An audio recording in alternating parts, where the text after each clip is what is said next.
Hello everyone, welcome to the student channel. पिछला 2 video मैंने upload किया था, जिसमें पहला वीडियो था मैंने अपना एक ब्लॉग बनाया हुआ था एलपी ड्यूटी से रिलेटेड। दूसरा वीडियो मैंने बनाया था कि मैंने कैसे प्रिपरेशन किया था, पूरा मैंने स्ट्रेटजी अपना बताया था। CBT 1 CBT 2 साइको मेडिकल सभी के बारे में मैंने डिटेल में बताया हुआ था। और हर स्टेज का जो है मैंने अपना मार्क्स भी जो है उसमें शेयर किया हुआ था, मैं कितना मार्क्स मैं उसमें पाया हुआ था। तो उस वीडियो में जो है बहुत से लोगों ने कमेंट सेक्शन में अपने अपने जो भी सवाल थे उन लोगों ने पूछे, और मैंने बहुत से लोगों को रिप्लाई भी दिया था। वो आप देख सकते हैं उसमें कमेंट सेक्शन में मैंने लगभग जो है सभी लोगों का रिप्लाई किया हुआ था। तो मैंने देखा कि सबसे ज़्यादा जो है मेजॉरिटी क्वेश्चन जो है सभी लोगों के मन में क्या आता था, जो लोग एलपी बनना चाहते थे या जो लोग एलपी का पेपर दिए हुए थे और नहीं क्वालिफाई कर पाए थे किसी भी कारणों से, ठीक है। तो उनमें सबसे ज़्यादा जो क्वेश्चन आ रहे थे उसमें से मैं यहाँ पे 3 क्वेश्चन जो आपके सामने लेकर आया हूँ, और उन तीनों के बारे में जो है हम एक एक करके जो है उसको डिस्कस करेंगे। तो शुरू करते हैं, देखते हैं। सबसे पहला जो क्वेश्चन आ रहा था कि डिफ़िकल्टीज इन एलपी ड्यूटी, ये मैंने अपने शब्दों में इसको लिखा हुआ है। सबसे पहले लोग उसमें पूछ रहे थे कि एलपी की ड्यूटी जो है बहुत टफ़ होती है, कैसा मतलब इसमें शेड्यूल रहता है, और सर ये तो ड्यूटी बहुत टफ़ है, कैसे मतलब लोग करते हैं, ठीक है। तो ऐसे कई तरह के जो है तमाम क्वेश्चन जो है उसमें पूछे गए थे कमेंट सेक्शन में।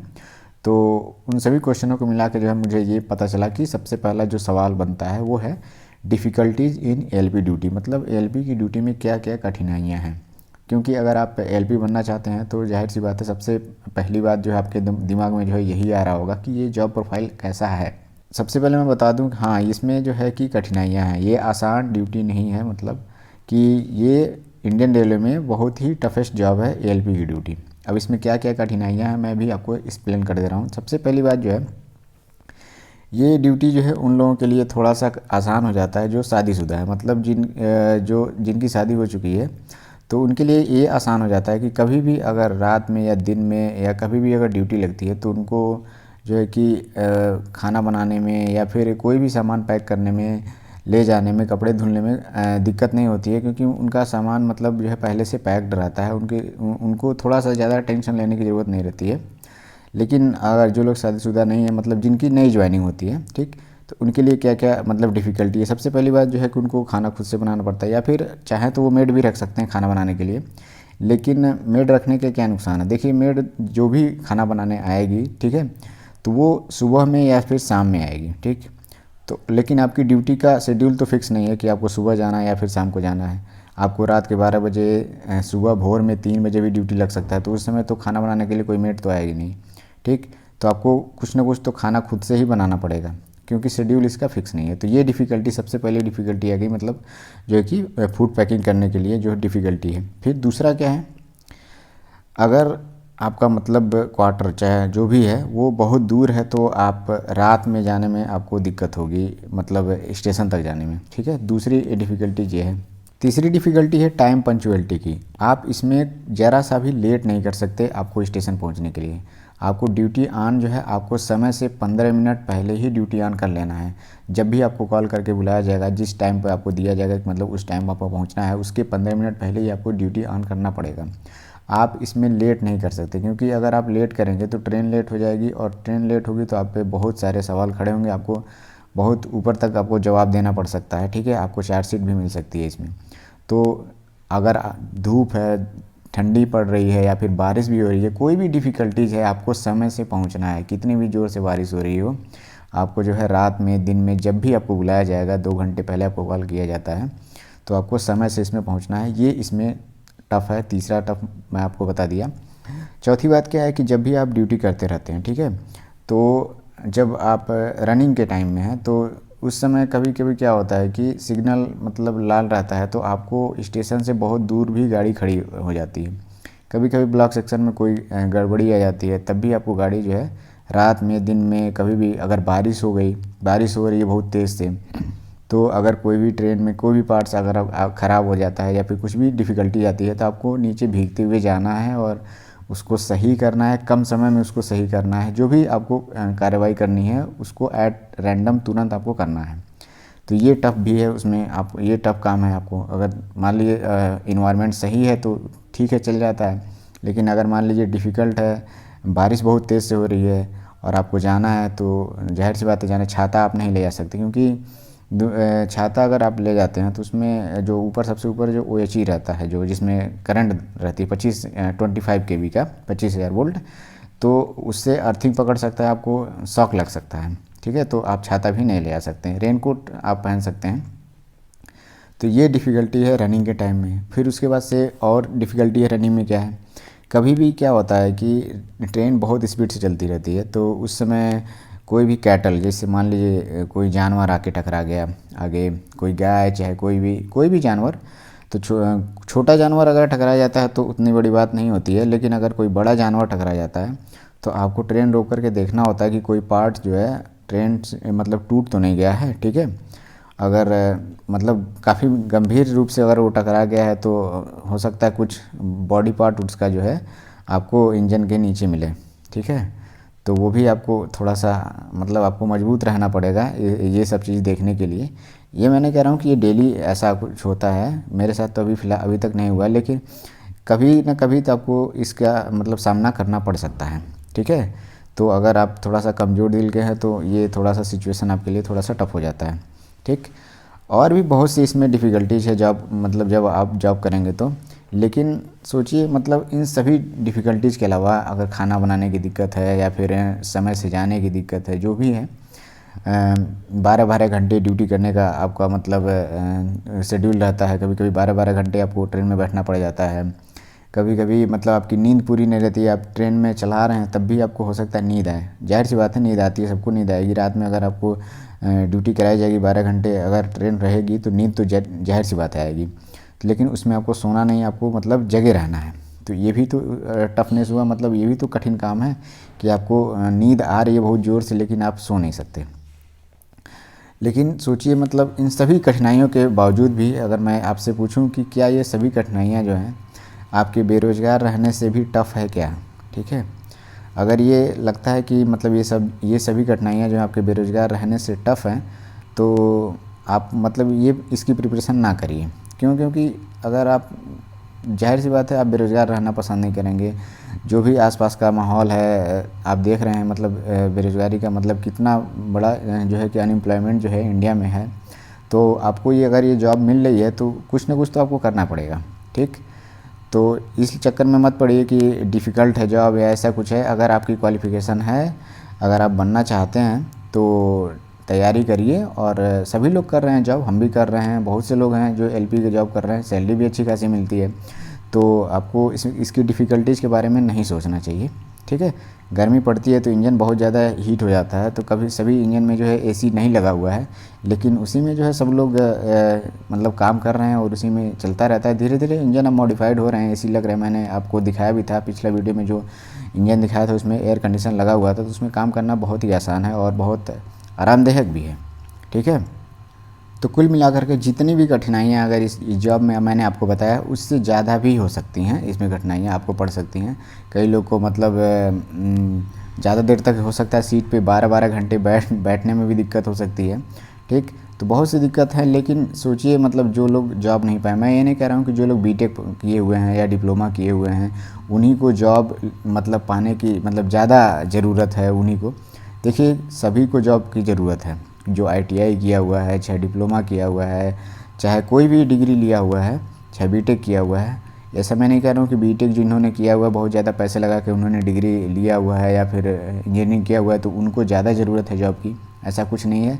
सभी लोगों को अपने जीविकोपार्जन के लिए जॉब की, नौकरी की बहुत ही ज़रूरत है। ठीक है, तो आपको इसमें डिफ़िकल्टीज़ नहीं देखना है कि कितना टफ़ है या फिर आसान नहीं है, मैं कर पाऊँगा कि नहीं कर पाऊँगा। आपको कम से कम एक जॉब पहले आपको लेना है, फिर उसके बाद से फ्यूचर में आप जॉब स्विच करते रहिए, कुछ अर्निंग का स्रोत हो जाएगा तो आप जो है अपना जॉब स्विच कर लीजिएगा दूसरी प्रिपरेशन करके। ठीक है, तो पहला सवाल यही है कि ये टफ़ है कि नहीं, तो मैं डेफिनेटली मैं हाँ कहूँगा कि ये जॉब टफ़ है, लेकिन ये जॉब उतना टफ़ नहीं है जितना कि आप बेरोज़गार रह के घर पे बैठे रहेंगे और कोई भी अर्निंग का स्रोत नहीं है और ग्रेजुएशन आपका कंप्लीट हो चुका है, चाहे डिप्लोमा कंप्लीट हो चुका है 2 साल 3 साल, और घर पर रहकर जो है बैठने से कई गुना बेहतर है। आप इसकी अगर आपको मतलब ये एग्ज़ाम की तैयारी करनी है तो आप करिए और ये जॉब लीजिए, उससे टफ़ नहीं है ये। ठीक, दूसरा सवाल सबसे ज़्यादा पूछा गया था कि अगली वैकेंसी कब आएगी, ठीक है। तो इसके बारे में मैं बिल्कुल श्योर नहीं हूँ, क्योंकि ना ही मैं आरआरबी रिक्रूटमेंट बोर्ड में हूँ, ना ही मेरा कोई बहुत बड़ा ओहदा है कि मैं इसके बारे में कोई जानकारी मैं अंदर से लेकर आ पाऊँ, ठीक है। मैं एक आपको रफ़ आइडिया बता दे रहा हूँ। देखिए क्या है कि अभी जो वैकेंसी 2017 में आई थी और क्लियर होते होते जो है वो 2019 हो गया, ठीक। अभी भी जितने लोगों का लिस्ट में नाम आया है, बहुत से जोन में मैं देख लीजिए, बहुत से डिवीज़न में उनकी ट्रेनिंग अभी स्टार्ट नहीं हुई है। उनका रिजल्ट भी निकल गया है, फाइनल मेरिट में उनका नाम भी है, लेकिन अभी भी उनकी ट्रेनिंग स्टार्ट नहीं हुई है। तो सोचिए 2017 की वैकेंसी निकली हुई है और 2021 आ गया और अभी तक उनकी ट्रेनिंग तक स्टार्ट नहीं हुई है। तो सोचिए अगली वैकेंसी कब आएगी। ऊपर से जिनका जो है नाम आ चुका है और वेटिंग लिस्ट भी हर जोन में कुछ ना कुछ है, तो वेटिंग लिस्ट भी तो क्लियर करना है उनको। तो वेटिंग लिस्ट क्लियर तभी होगा जब जो लोग ज्वाइन कर चुके हैं वो अपना जॉब स्विच करके कहीं और चले जाएं, वो सीट खाली हो, तो वेटिंग लिस्ट उनका धीरे धीरे क्लियर होगा। ये तो बात की बात है, जैसा भी रिक्रूटमेंट बोर्ड या फिर जोन डिसाइड करेगा वो तो उनके ऊपर है। लेकिन वैकेंसी को लेकर के जहाँ तक मेरा मानना है, ठीक है, वो 2022 से पहले तो थोड़ा मुझे आसान नहीं लगता कि 2022 से पहले ये लोग वैकेंसी निकालेंगे। क्यों? क्योंकि अभी देखिए कि एनटीपीसी का भी एग्ज़ाम हो रहा है, ठीक है। ये प्रक्रिया पूरी होने तक आप देख लीजिएगा 2022 आ जाएगा। मुझे जहाँ तक लगता है 2022 आ जाएगा। पहले आ जाए तो पहले तक क्लियर हो जाए तो बहुत अच्छी बात है, लेकिन मुझे लग रहा है 2022 तक पहली ज्वाइनिंग करते करते उनका पेमेंट आते आते 2022 हो जाएगा, ठीक। उसके बाद से ग्रुप डी का भी एग्ज़ाम इनको कराना है। ग्रुप डी का एग्ज़ाम अभी साथ में हो जाएगा। मुझे लगता है कि एनटीपीसी के जैसे ख़त्म हुआ ग्रुप डी का स्टार्ट हो जाएगा। तो रिक्रूटमेंट बोर्ड तो एक ही है ना, वो सारी वैकेंसीज को अभी उन्होंने एएलपी को क्लियर किया, फिर उसके बाद उन लोगों ने अभी जेई को क्लियर किया, अभी एक ग्रुप डी को क्लियर भी किया हुआ है, ठीक है इन्होंने। फिर उसके बाद से इनके पास जो है एनटीपीसी का एग्ज़ाम है, इसको क्लियर करना है। फिर ग्रुप डी एक और इन्होंने रिक्रूटमेंट निकाला था, उसको भी क्लियर करना है। तो लगातार 4-5 क्लियर करने में उनको 2022 से पहले, क्या आपको लगता है कि कोई नोटिफिकेशन आने वाला है, चाहे एलपी की भी हो चाहे जेई का भी हो, कोई भी वैकेंसी का? आप समझ जाइए 2022 से पहले मुझे जहाँ तक लगता है वो नई वैकेंसी अभी आनी नहीं है। तीसरा क्या है कि बहुत से लोगों ने पूछा एलिजिबिलिटी क्राइटेरिया, ठीक है। बहुत से कमेंट आए कि मैंने आईटीआई इस ट्रेड से किया हुआ है, इस ट्रेड से किया हुआ है, क्या मैं एलिजिबल हूँ कि नहीं हूँ। तो आप चाहें तो आरआरबी की साइट पर जाकर भी देख सकते हैं कौन कौन से स्टूडेंट जो है, कौन कौन सी एलिजिबिलिटी क्राइटेरिया है, कौन कौन से डिग्री जो है इसमें एलिजिबल हैं। मैं एक बार रफ़ आइडिया आपको दिखा देता हूँ उसका स्क्रीनशॉट कि कौन कौन से लोग जो है इस पोस्ट के लिए एलपी के लिए एलिजिबल हैं फॉर्म फिल करने के लिए। देखिए असिस्टेंट लोको पायलट के लिए जो कौन कौन सा क्वालिफ़िकेशन आपको ज़रूरी है, ठीक है। देखिए इन्होंने 2 ही ट्रेड को मेंशन किया हुआ, मैकेनिकल और इलेक्ट्रिकल। अगर इन्हीं दोनों ट्रेड से आपने डिप्लोमा, आईटीआई या बीटेक किया हुआ है तभी आप एलिजिबल हैं एएलपी की पोस्ट के लिए, ठीक है। अब देखिए कई लोग जो है आईटीआई किए हैं तो पूछते हैं अलग अलग उसमें आईटीआई, मैंने आईटीआई किया नहीं हुआ है, तो बहुत से इसमें ट्रेड हैं, मैं बता देता हूँ, देख लीजिए इसमें लिखा हुआ है। आईटीआई अगर आपने किया हुआ है coil winder, electrician, electronic mechanic, fitter, heat engine, instrument mechanic, machinist है, मैकेनिक मोटर व्हीकल है, मिल डाइट मेंटेनेंस है, ठीक है। यहाँ पे एयर कंडीशनर मैकेनिक है, ट्रैक्टर मैकेनिक है, टर्नर है, वायरमैन है। ये सभी लोग जो है जितने इनमें से कोई भी अगर आपने ट्रेड से जो है अगर आईटीआई किया हुआ है तो आप इसका फॉर्म फिल करने के लिए एलिजिबल हैं और आपका सिलेक्शन भी हो जाएगा, ठीक है। दूसरा जो है इलेक्ट्रिकल ब्रांच में कौन कौन से ब्रांच एलिजिबल हैं। देखिए अगर आपने 3 साल का डिप्लोमा किया हुआ है, या तो मैकेनिकल से किया हो या इलेक्ट्रिकल से किया हो या इलेक्ट्रॉनिक्स से किया हो, जैसे जिनको ईएन बोलते हैं, ठीक है, ऑटोमोबाइल इंजीनियरिंग से किया हो, तो आप एलिजिबल हैं इस फॉर्म को फिल करने के लिए। दूसरा क्या है कि डिग्री इन इंजीनियरिंग मतलब आपने अगर बीटेक किया हुआ है, ठीक है, किससे, मैकेनिकल से, इलेक्ट्रिकल से, इलेक्ट्रॉनिक्स से, ऑटोमोबाइल इंजीनियरिंग से, ठीक है। तो इसके मतलब यही कोर ब्रांच होना चाहिए, इसका कोई भी सब ब्रांच है तो भी चलेगा, ठीक है। तो अगर आपने मैकेनिकल, इलेक्ट्रिकल या इलेक्ट्रॉनिक्स से किया हुआ है तो आप एलिजिबल हैं ये फॉर्म फिल करने के लिए। कुछ लोग सोचते हैं CS branch, computer science, IT branch होता है, ठीक है, सिविल ब्रांच है, फिर केमिकल इंजीनियरिंग है, फूड टेक्नोलॉजी है, तमाम प्रकार के जो है इंजीनियरिंग में कोर्स हैं, ठीक है। तो वो लोग इसमें एलिजिबल नहीं हैं ये फॉर्म को फिल करने के, मतलब इस पोस्ट के लिए तो एलिजिबल नहीं है फिलहाल। कोर में यही समझिए कि आप मैकेनिकल या इलेक्ट्रिकल के ही ब्रांच से रिलेटेड आपका डिप्लोमा, ITI या फिर बीटेक होना चाहिए, तभी आप इसके लिए एलिजिबल हैं। ठीक, तो एलिजिबिलिटी क्राइटेरिया आपको यहाँ पे समझ में आ गया होगा।